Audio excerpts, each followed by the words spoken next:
চীনের বিখ্যাত কোম্পানিগুলোর কারখানাগুলো বাংলাদেশে স্থাপনের উদ্যোগ নিয়েছে ইউনূস প্রশাসন।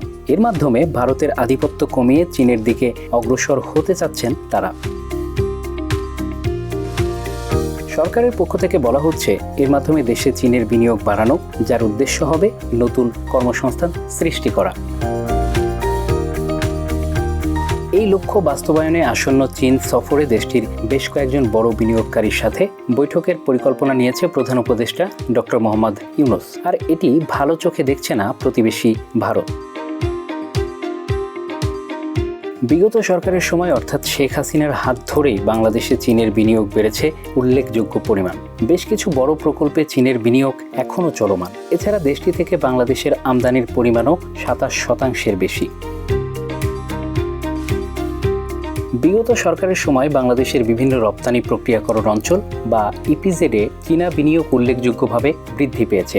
এর মধ্যে চট্টগ্রাম ইপিজেডে চীনা প্রতিষ্ঠান Sun A Oral Care Company Limited $40 lakh বিনিয়োগে একটি কারখানা স্থাপন করছে, যা মুখ ও দাঁত পরিচর্যার পণ্য উৎপাদন করবে।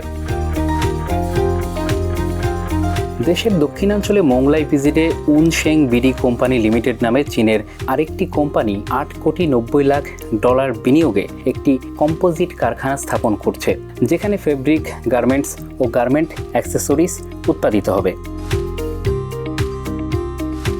আদমজি ইপিজেডে চেরি বাটন লিমিটেড $1.22 লাখ বিনিয়োগে গার্মেন্টস অ্যাক্সেসরিজ যেমন মেটাল বাটন, জিপার ইত্যাদি উৎপাদনের জন্য একটি কারখানা স্থাপন করছে। উত্তরা ইপিজেডে United Spinning and Dyeing Limited $2.82 lakh বিনিয়োগে ডাইড টেক্সটাইল ইয়ার্ন উৎপাদনের জন্য একটি কারখানা স্থাপন করছে।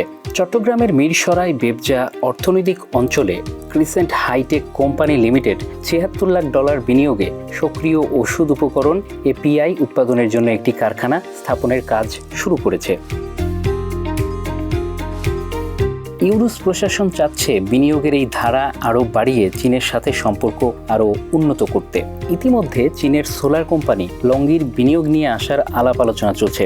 এই কোম্পানি বিশ্বের 70% সোলার প্যানেল উৎপাদন করে।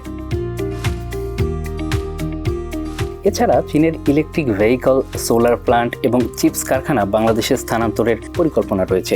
বাংলাদেশ সরকার এই খাতে বিপুল বিনিয়োগ আশা করছে এবং চীনের হাইটেক পার্কগুলোর মতো সেক্টরে চীনা প্রতিষ্ঠানগুলো তাদের কার্যক্রম বাংলাদেশে শুরু করতে পারবে। বাংলাদেশ সরকার চীনের হাসপাতাল চেইনগুলোকে বাংলাদেশে স্থাপনের পরিকল্পনা করছে। চীনের হাসপাতাল সেবা ও প্রযুক্তি থেকে বাংলাদেশ যে লাভবান হতে পারে, সেটি সরকারের অন্যতম প্রধান লক্ষ্য। Bangla affairs news desk.